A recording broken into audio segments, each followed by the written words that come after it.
Pour le groupe UDI, la parole est maintenant à Monsieur Philippe Gomez.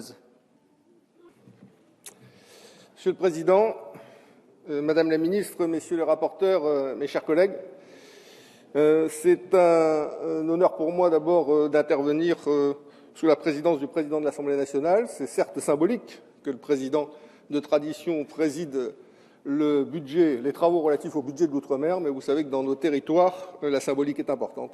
Et donc merci, Monsieur le Président, une nouvelle fois de sacrifier à cette tradition qui nous fait chaud au cœur. Que serait la République sans son Outre-mer? Je n'ose y penser. En ce qui concerne le budget qui nous est présenté, nous avons tous salué l'effort qui est fait. C'est vrai, Madame la Ministre, que les rigueurs budgétaires sont de nature polaire actuellement et que réussir à survivre, à ce que notre Outre-mer survive et à ce que notre budget survive dans ce contexte, c'est un exploit. Donc soyez-en remerciés, ainsi que le Premier ministre. Les politiques centrales menées par l'État en matière d'emploi et de logement sont même pour certaines renforcées. On a salué notamment l'effort particulier qui est fait sur la majoration du CICE, puisque le taux d'impôt, de crédit d'impôt doit passer de 6 à 9%. C'est donc une majoration de 50%, c'est quelque chose de très significatif qui permettra, j'en doute pas, de faciliter le développement de l'activité et la création d'emplois dans nos territoires. On dit souvent, on se demande comment ils font en Espagne, où un jeune sur deux est en situation de chômage. Eh bien, dans nos territoires, depuis plusieurs décennies, un jeune sur deux est en situation de non-emploi et nos sociétés sont suffisamment fortes et solidaires pour arriver à dominer cette situation-là. Donc je crois que c'est quelque chose de positif que le gouvernement, dans le contexte actuel, fasse l'effort nécessaire pour nous accompagner et pour nous aider. Je salue également l'initiative qui a été prise d'un effort majoré pour les entreprises exposées à la concurrence et dont le détail nous sera donné ultérieurement.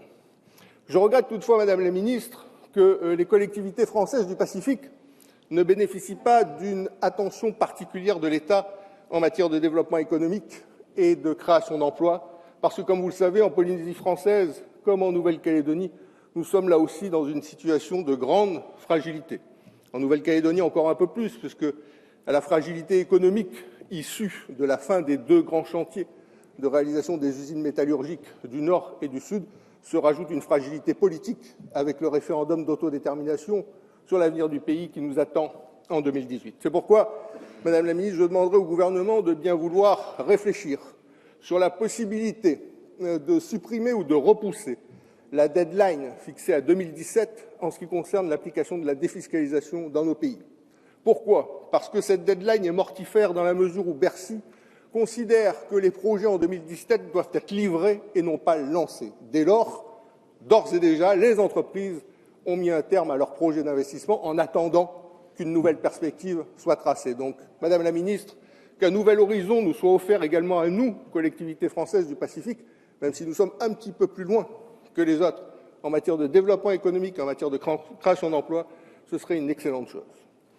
Deuxième point, Madame la Ministre, dans ce budget qu'il me paraît intéressant de souligner, c'est que l'État continue à faire un effort particulier. On a parlé de la stabilisation des crédits de la ligne budgétaire unique et de la préservation des autorisations d'engagement en ce qui concerne les constructions neuves comme la réhabilitation.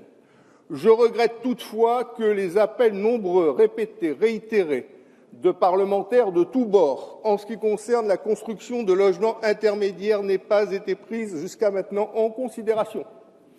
Je rappelle que les classes moyennes de nos territoires ultramarins subissent la double peine. Elles ne sont pas assez riches pour accéder au marché du logement privé et elles ne sont pas assez pauvres pour pouvoir accéder aux logements sociaux. Cela fait plusieurs années que cela dure. Le nombre de logements à La Réunion a été divisé par 10, en Nouvelle-Calédonie et en Polynésie française par 4 ou 5. Je dépose des amendements de longue date avec notre excellent collègue Patrick Ollier pour faire en sorte que le plafond de défiscalisation soit revu à la hausse de 10 000 à 18 000 euros pour des raisons objectives que tout le monde...